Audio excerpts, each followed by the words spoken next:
All right, good morning, everybody. Welcome to another Woods Hole Film Festival Filmmaker Chat. In this strange foreboding year, the film festival is all virtual, and how I wish I could be in actual Woods Hole, which does look about as beautiful as that, meeting all of you in person and chatting with you uh, about your work in person. We do have a pretty great alternative here, thanks to the Woods Hole team who've put together a way for people to talk to each other about the work they've done and the films they've made, and get the news out there, and tell people that there's something great they can access just by going to woodsholefilmfestival.org. The festival is running now, and there's an embarrassment of riches, both features and shorts. I'm going to be talking with some of the folks who've made some of our short films today. My name is Steve Young. I am a comedy writer by trade. I've worked for David Letterman and The Simpsons. I'm not a filmmaker, but I was the subject of a documentary a while back called Bathtubs Over Broadway, which is how I got on the radar of the Woods Hole people. And they've had me back to help out with some events and Q&As over the past year or so. So here I am, very happy to meet all of you remotely. I want to compliment all of you on terrific work, which has gotten you into the Woods Hole Festival, as well as I'm sure many other festivals. Not being a filmmaker, I don't do what you do, but I have seen what people like you do, and it's an amazing accomplishment to get something up on its feet and done and across the finish line and out into the world at the level which you have all done. So I commend you all there. I have seen all of your films, and I thought they were wildly entertaining and poignant and funny, and sometimes dark, provocative in different ways. You are all in different shorts blocks within the festival. Maybe one or two of you are in something together, but aha, a new human being is popping in. Hello, Patty. I'm going to put you right down there. All right, people are trickling in. And the technology generally has worked very well for us, but people are far flung and dealing with whatever tech glitches they need to, but we're doing very well getting some good turnout here. Anyway, what I was going to say was you are all from different shorts blocks, but Woods Hole has put you together with each other for this chat under the theme, Just Like I Planned It, which I think, looking at your work collectively and individually, you'd have to say that's kind of sarcastic, because every single one of these films is about the maddening complications and setbacks that occur in life because we are dealing with other people, whether it's family or romantic partners, or just all of the things that we embark on that generally don't go the way we plan. If you're a complete isolationist, maybe you can escape that, but probably not. So you're all approaching an aspect of human experience we all deal with. I would like to go around to get us all going together. See who we have from which film. Introduce yourself, and if there's somebody who's like the team leader or captain, I don't know if that shakes out naturally, but of course, everyone I hope will talk and chime in here. But let's learn who we have from which film, and also it's fun, as much as anything's fun right now, but tell us where you are, and that can be interesting, and a bit about the origin of the film, how it came to be, or how you came to make it or be in it.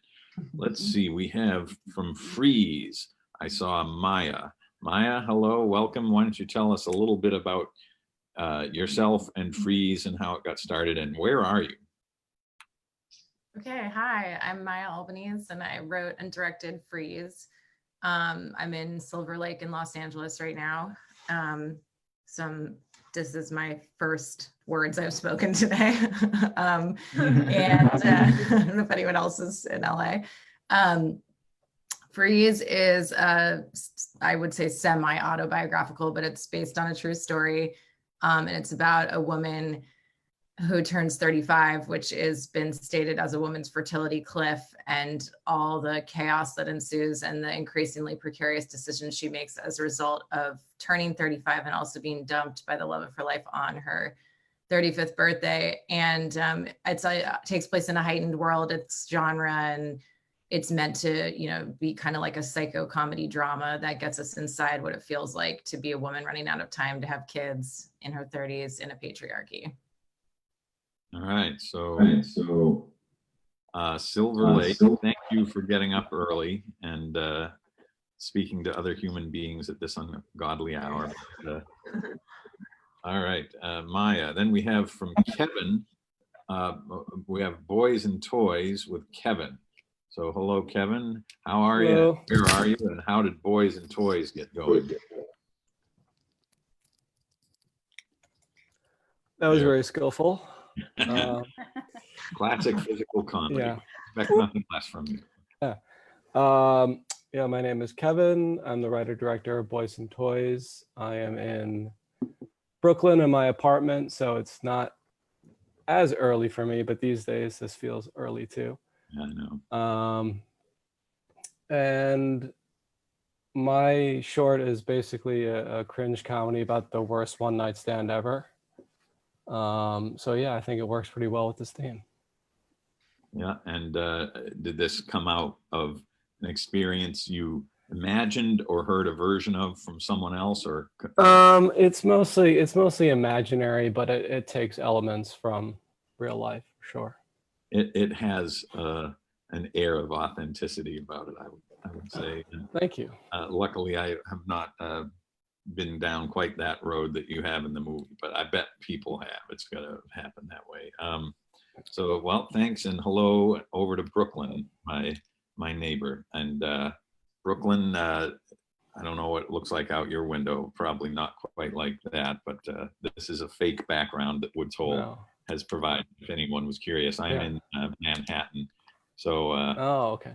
My view out my window or behind my chair here is not as good as this. So we go with this.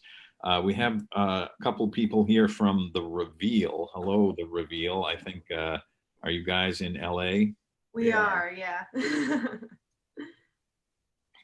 So we wrote and directed The Reveal, and it kind of came out of the fact that we've been a couple for a little over 6 years now, and everyone's always asking us when we're going to get married and have babies, and we don't really want to do either of those things.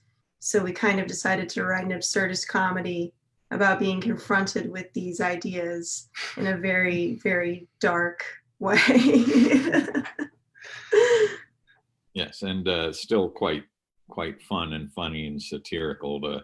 The heightened world that you put all this in is quite fun to watch in a sort of cringy way.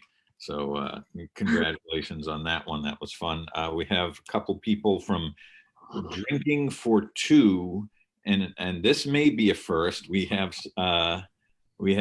Nate, who is riding in a vehicle during our Filmmaker chat. I love that. And yes, not driving, but riding. Hello, yes. Driving, I would be concerned about. I think you can probably hold it together. But, no, we're good. Seatbelt strapped in. We're good to go. Okay. Heading from the South Shore up to upstate New York. But yeah, we, Patty O'Neill and myself are a part of Drinking for Two. I wrote it and acted in it. Patty starred in it.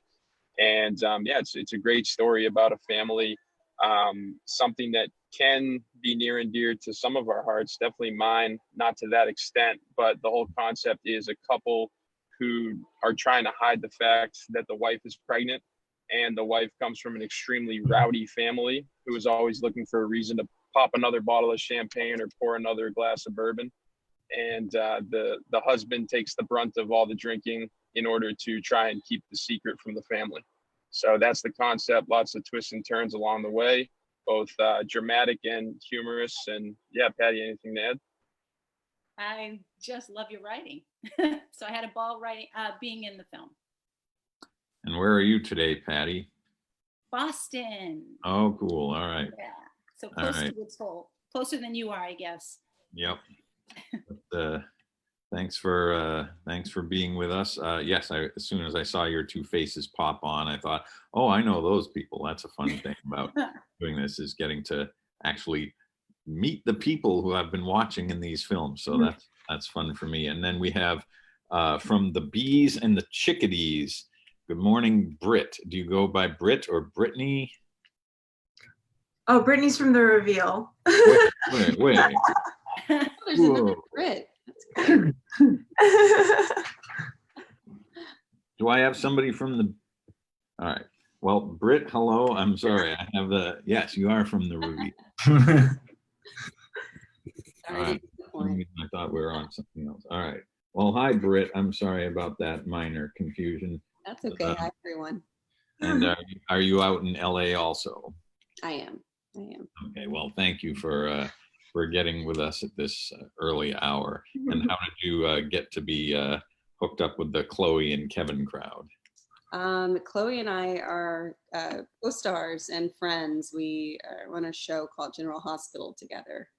And she actually played my mother at one point. And so, of course, I would play her best friend in her first film, because, that's natural. The theme that keeps recurring is people who find that they work well together keep finding ways to do that, because when you get those connections and that chemistry, you think, I got to hold on to this and keep finding ways to use it. So yeah, we see a lot of that for sure. So there's this feeling in these several movies, to different degrees, I would say, of combining optimism and pessimism. I mean, we're all trying in the world to be connected and to make families work and to make romance work and parenthood work. You have to have optimism to do that, but you also, in your films, you're all confronting the problems and the pessimistic downsides of all these things, because everything is hard, even before this year. And I suspect these films were all made before people knew that something called coronavirus was coming. But you were taking a head-on look at all the tougher parts of life and relationships and love and all that. But I guess I'll ask each of you if you think the blend of optimism and pessimism in these films and the film that you've worked on reflects accurately your own personal life attitude, or whether you stretched over in one direction or the other to tell a story that, well, I'm not really that pessimistic, but I wanted to do this, or I'm not really that optimistic, but I wanted to tell this. Where do you land on the spectrum, optimism, pessimism, versus what's in the film itself? Well, let's go back up in the other direction with Drinking for Two, Nate and Patty. I'll throw it out to you guys first. So I play Linda. I play the mom in Drinking for Two. And she's the quintessential June Cleaver when it comes to raising her children. Not so much in her marriage, but with the kids. And I have to say, I'm a half full kind of, glass half full kind of girl. So I would be the same kind of mother. And I'm definitely married to the love of my life. So I have to be honest, I don't understand her dynamics with her husband in this film, but I come from a divorced set of parents that got divorced after 47 years of marriage. So I definitely brought a lot of that into this role. And I hope that you saw that when you viewed the short, and I hope you all get to see it, because it's really funny. It's really a great job by Nate. Yeah, well, this is another fun part of these chats. You're all hopefully now going to say, oh, this sounds very interesting. I got to go into the system and check out all these things. And they are all terrific and a lot of fun. But all right, Patty, you're personally optimistic, although you've seen reasons in life why trouble exists and you were able to access that.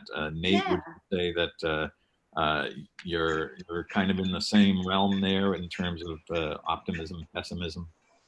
Yeah, I would agree with Patty on that sense. The biggest thing we were trying to accomplish with the script and the directing of this was that there were these great optimistic things happening in this family's life, but it's never that simple. There's different personalities, there's just different dynamics, there's different things behind the curtain that are causing it to not all be rainbows and butterflies. And we took a humorous approach on that in some ways, whether it be the dynamic between two characters, a brother-in-law and a brother, or whether it be a more dark approach in a relationship issue between the two parents. We wanted to make sure, hey, it's not always the straight and narrow path, but there's a lot of different dynamics that come in the way. So we explore a lot of that, and everyone did a really knockout job making sure that they reach both levels, both the comedy and also some of the conflicting moments as well. Yeah, I'd say really great work, not only on the writing, but you got great performances out of people like that brother-in-law I really enjoyed, and some of the other. He's the star. He's the best. His name's so Greg great. Brachos. He's an excellent actor. So he's worth it in itself, the price of admission. We also have Lenny Clark. That's a huge name in comedy, playing my husband, and he just knocked it right out of the park. Yeah, So he great. looked familiar. He had a great presence. I enjoyed him as well. Yeah. All right, I think we lost somebody. Brittany had to go and set, so she had to Yeah. Okay. All right. Well, on we go. Let's see who from the reveal. Chloe and Kevin, what's your optimism, pessimism matrix as it relates to your own selves versus what's in the movie? I am cautiously optimistic. I love that phrase. I've used that phrase often in my life. I have a music publishing company on ASCAP, which is called Cautiously Optimistic Publishing. Okay. Yeah, no, it's I think you know, it's when I say that, I mean, like, you know, I think it's like one thing to like acknowledge certain things you see in the world, but believe that there's a more optimistic way it can be. So I guess that's kind of what I mean when I say that. Mm-hmm. You know, but I think with this movie in particular, you know, just the comedy aspects of it, you know, we were just trying to constantly set up expectations and then just take them away and do the exact opposite, you know, just because that can be funny if done well. So hopefully it was, but yeah, I mean, I think that's kind of where it came from in the movie. Yeah, what about you? I would say that I'm constantly swinging between being incredibly optimistic and incredibly pessimistic. So I don't know what that says about me, but some Well, weeks I'm like, you're living everything in- is great. And then the next week I'm like, no, everything sucks. So I thought it would be, you know, we thought it would be funny to create this very heightened world where his character in particular is always trying to look for the positive in every situation, and my character is looking for, it just sees negative wherever she goes. She's, you know, it's like a tractor beam for destruction. So that, yeah, that's where I stand. Well, you two are a couple in real life. You said 6 years, so that's got to be a fairly strong indicator of optimism. You're making that go, and I think it's one of the best forms of optimism is to take the stuff in life that drives you crazy and grinds you down and pushes you toward pessimism, but use that for something that, aha, but look, we turned it around. Like we made a short film that incorporates everything that's making us nuts and infuriated, and we win because we took all that and made it into something. So that is a big score for optimism when you can do that. Freeze, Maya, Freeze is at its core, it seems like one of these great collisions between the optimism and pessimism. And to what degree do you fall on one side or another, or in the middle of that? Well, I like this question a lot. I have to say I've done a bunch of virtual Q&As and nobody's ever asked a question like this. And I think that is like one of the most important parts of this film I made is that it's kind of, I call it, it's so fucked up, it's funny. But when I first wrote it, I called it a tragicomedy. So in the end, what happens in the last minute of the film could be seen as a tragedy or a comedy, depending on how you look at it, but it's kind of a tragedy disguised in comedy. And I think, yeah, it's definitely analogous to my point of view in life and my life. And all I know is that when I first showed, some friends of mine I grew up with all donated through fiscal sponsorship to help get this film made. And one of them messaged me when she watched it and she goes, "This film is just so you." It's just so you. She was like, the tone is just so you. And it's like, I think it's one of those things actually you can't put your finger on. Like, I wouldn't have described myself that way. And to you right now, I couldn't particularly articulate it, but it comes out in my art very clearly. And it's definitely, yeah, it's definitely like tragic comedy. Like, life is sad and magical at the same time. And let's, you know, celebrate that and be honest about it, kind of. And some people, the other thing is how subjective it is, right? So like the breakup scene in Freeze, some people, like my dad was like, "That's so sad," and other people are like, "That's hilarious," you know? And so it's really depends who watches it, whether they think it's funny or sad, which is kind of one of my favorite parts about it. Yeah, we may, if we have time, I love to get into the question of, do people come out of watching this with reactions that you wouldn't have expected? And we'll put that off to the side for the moment, but it can be very interesting. But just the breakup scene, my personal take was, oh my God, thank God you got out of there, lady. You dodged a bullet with that horror show of a guy. I mean, he was handsome and the house was nice, but oh no, get away from there. But That's good. whatever that says about me, I don't know. But so difficult, tough and situations that you're all dealing with here, but all with comedy to some degree. Sometimes it's sort of heightened satirical. Sometimes it's a closely observed character-based comedy. Sometimes there's something really surreal for a few minutes here and there. But I wondered if each of you could reflect on whether you think the kinds of stories you want to tell need comedy. Are you always going to be incorporating comedy to some degree, or is this, well, on this particular project it felt right, but ordinarily I wouldn't? Or where does comedy fit in your quiver of arrows? Let's go back to the reveal. I mean, I'm just kind of doing these in random order, but reveal, where do you guys feel that comedy is in your universe? I would say I tend to lean more towards comedy as far as like stuff that I write or stuff that we create. I would say though it's not always comedy. There's stuff that kind of varies on the spectrum of seriousness. I would say a consistency is probably there's always some level of, would you say, satire or something that is just maybe slightly heightened, even if it's not necessarily comedy. So even if it's not straight up comedy, there's usually aspects that are born from comedy that bleed its way into it. Yeah, and I think comedy is necessary in any project because life isn't just one genre. So, if you're watching a really, really heavy drama, you need those moments of levity. Otherwise, you're going to go crazy as a member of the audience watching it.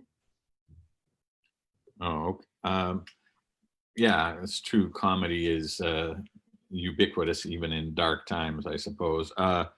Kevin, I realize I've gone out of order here. We've got to get back to you and talk about your optimism and pessimism, because Boys and Toys, I would say, hope springs eternal at the beginning of the movie, but it may be unsprung by the end of the movie. And I was curious if this reflects your own attitude about dating, or if you can step back and say, oh, this isn't me at all. I don't know if it would be my global attitude. I felt like it was the right attitude for the story. I mean, you only have so much arc in a short, so if you start positive, maybe you have to end negative.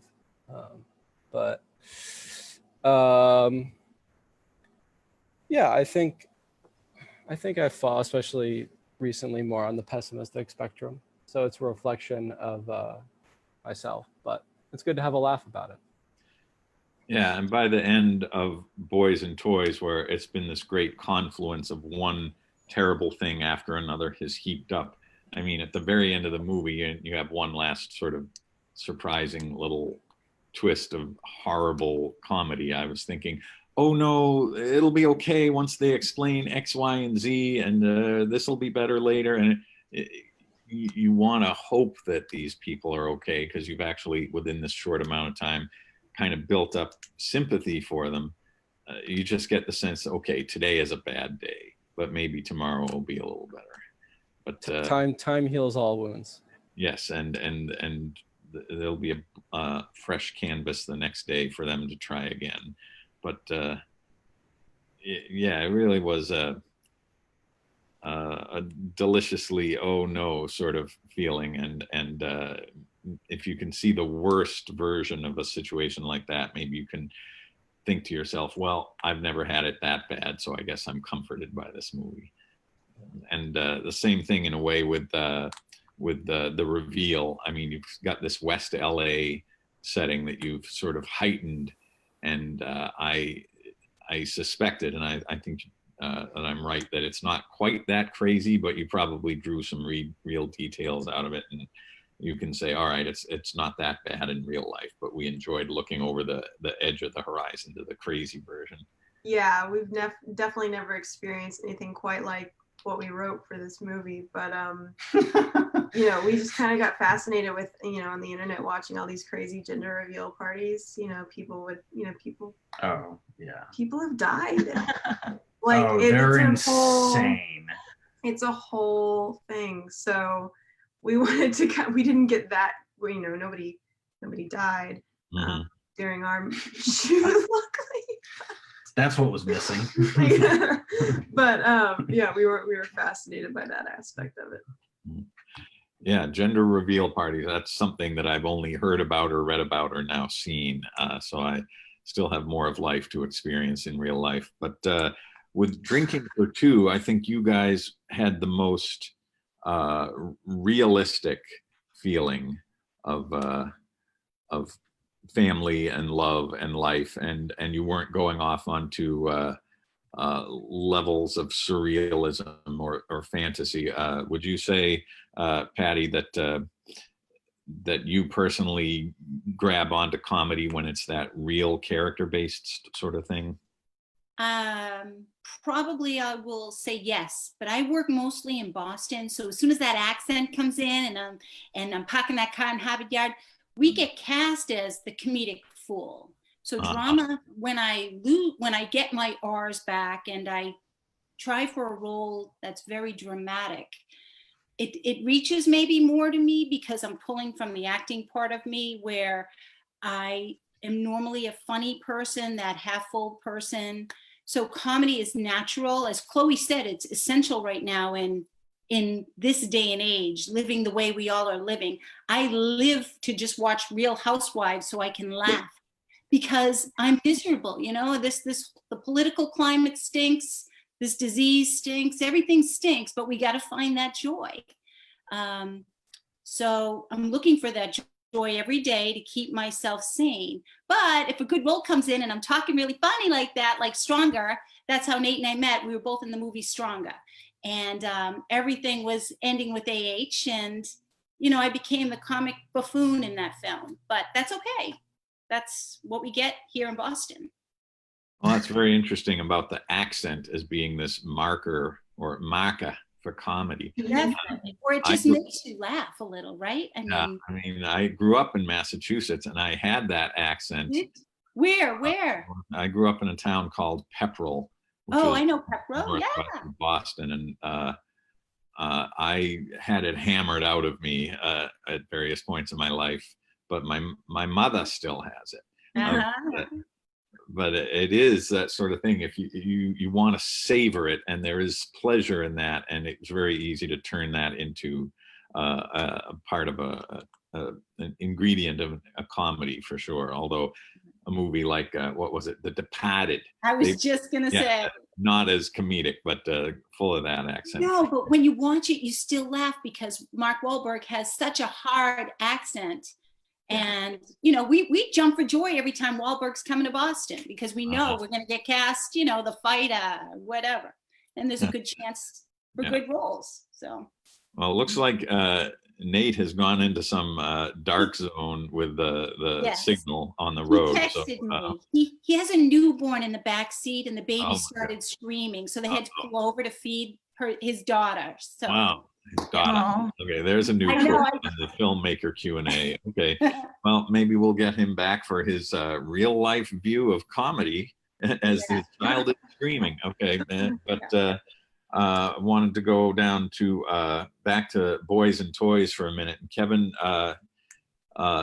darkness, light, optimism, pessimism, we kind of went into that, but do you feel like you inherently are going to always work in comedy as a way to process the kinds of things you want to talk about? Yeah, absolutely. I think that that's really the key ingredient.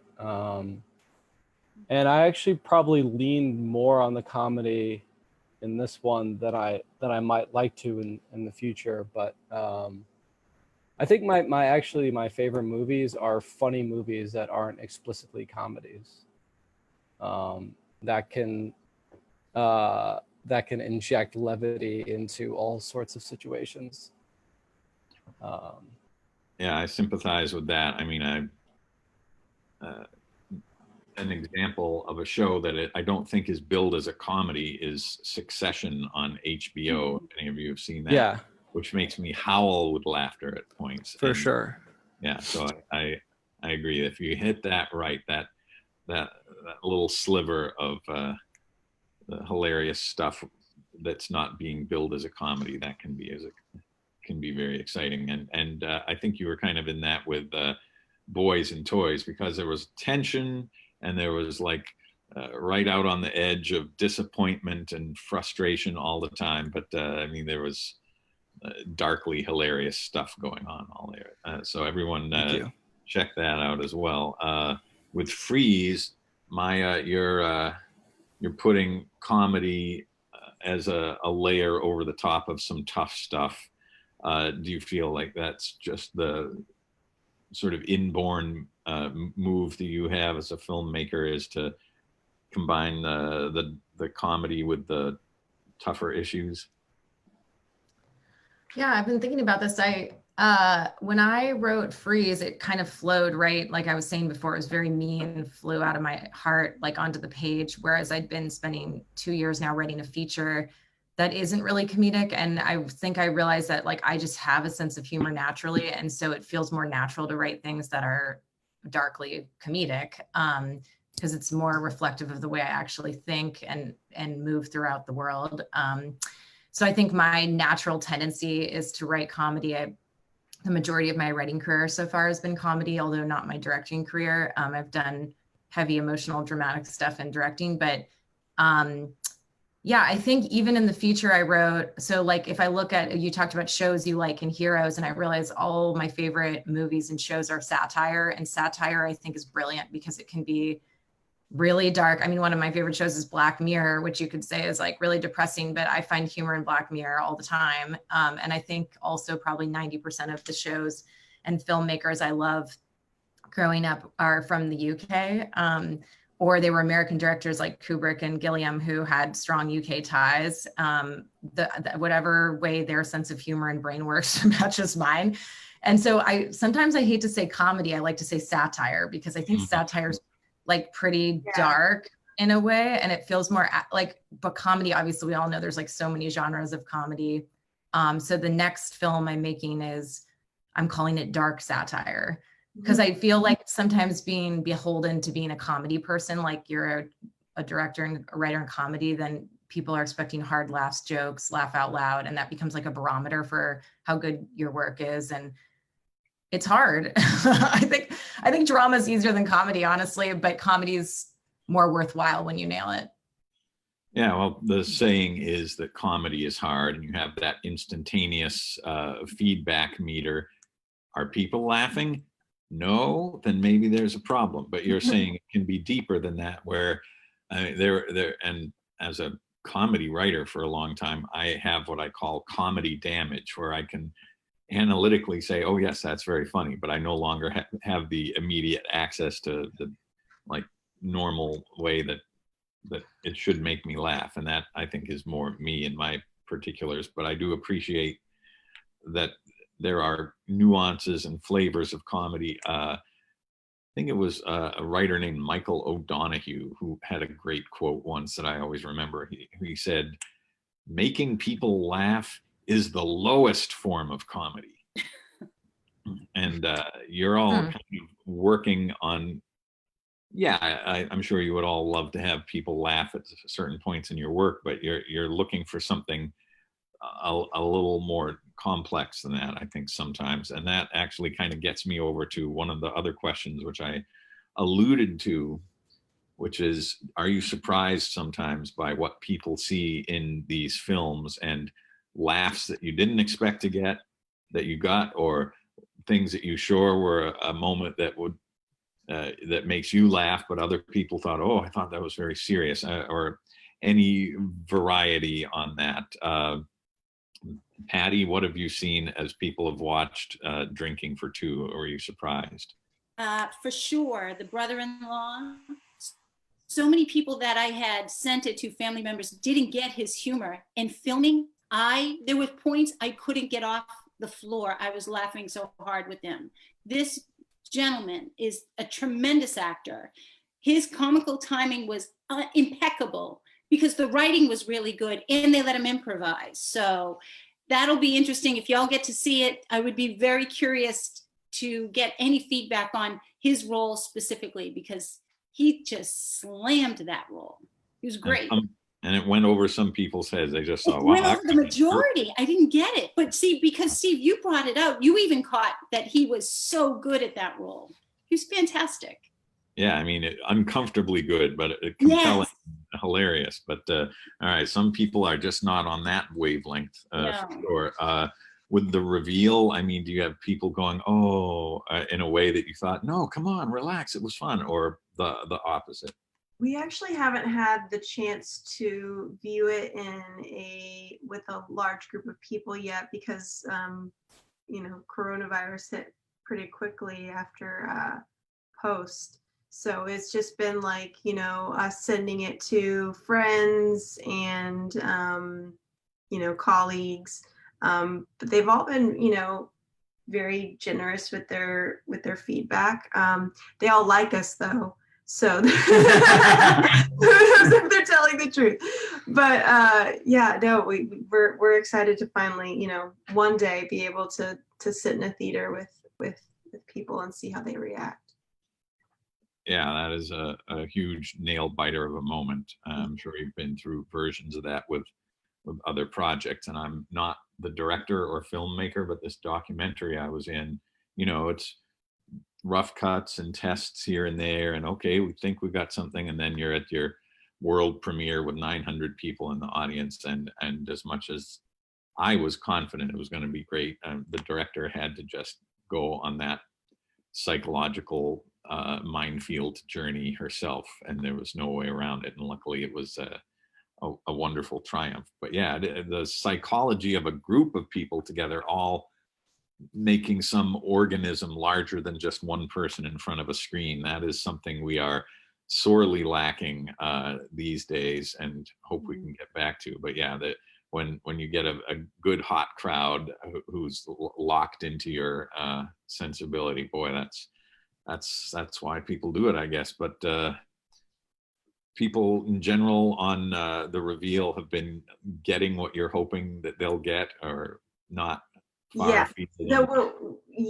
had a lot of people be like, oh my God, I've gone to so many of these parties, and like, wanted to just leave, or light my hair on fire. So the general consensus has been like, we've felt your pain. Which was actually, I think, surprising. We didn't think people were going to be like, oh, I totally feel that way. Yeah, we thought we were just, being weirdos and writing this very heightened movie. But it seemed to, strike a chord with people that have seen it. So that's good. Yeah, if you've sort of gotten to this continent of comedy drama ahead of the curve and said, look, we planted our flag on this beach of how crazy and horrible and entertainingly weird these events are. And everyone goes, oh yeah, you're right. And why hasn't anybody gone on this? So good for you to get there. Kevin, with Boys and Toys, are people taking it in the spirit that you hope for, or are they seeing things in it that you're surprised by? How does that work? Yeah, it's the same thing with I've screened it for a few friends at a time, but you don't know anything until you're in the theater with a bunch of people you don't know. Yeah. So I really don't know.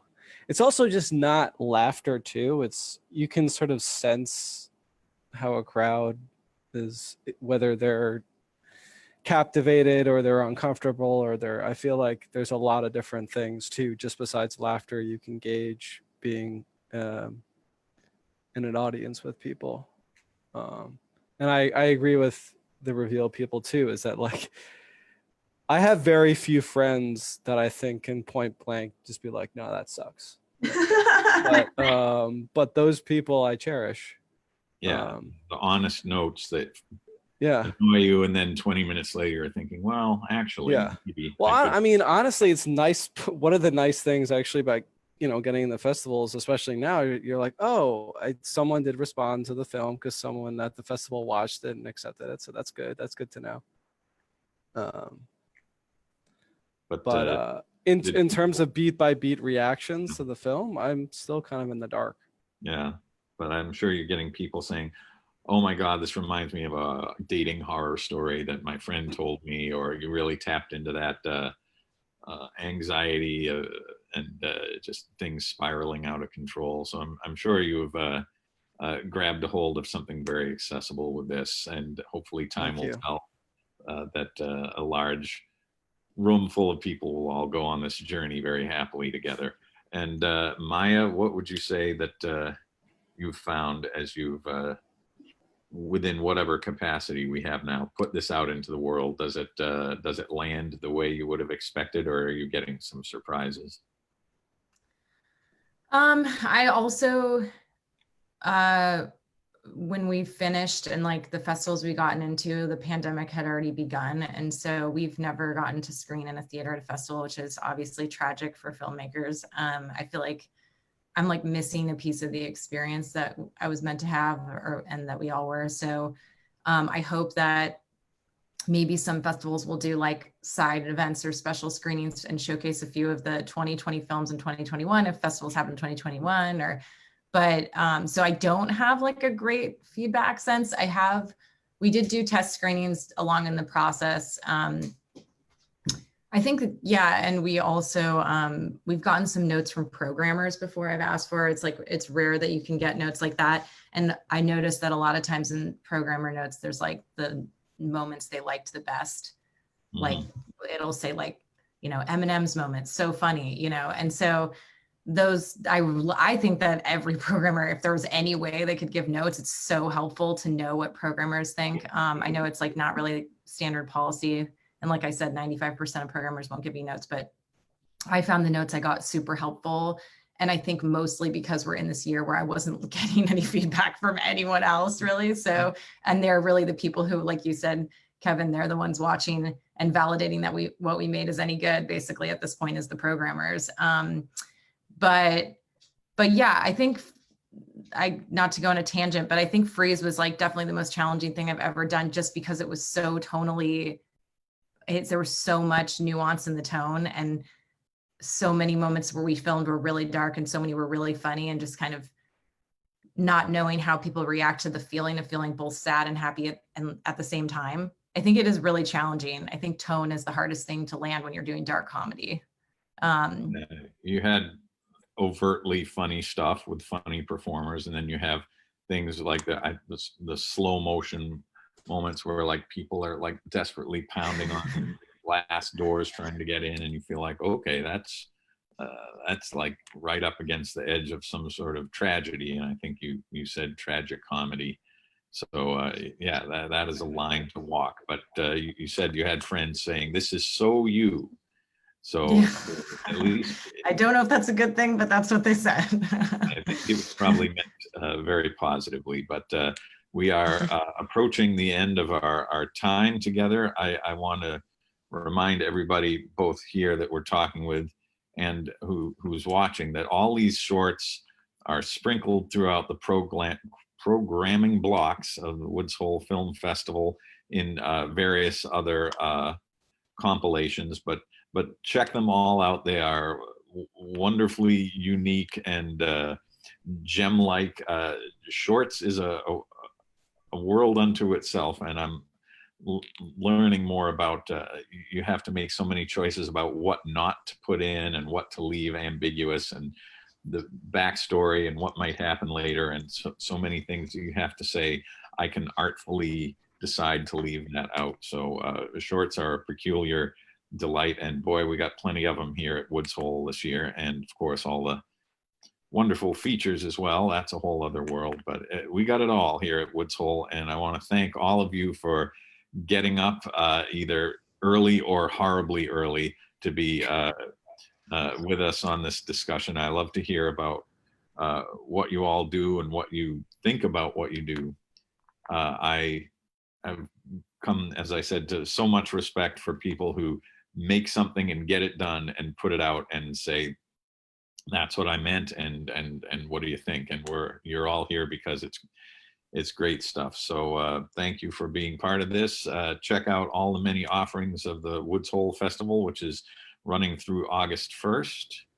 And if you can get to Woods Hole someday in person, if you haven't been there, well, it's just as achingly beautiful and scenic as you would suspect from this fake background. So hope to meet you all in person someday, and keep powering through, and hopefully we'll talk to you another time about whatever else is coming down your pipeline. Awesome. Thanks so much.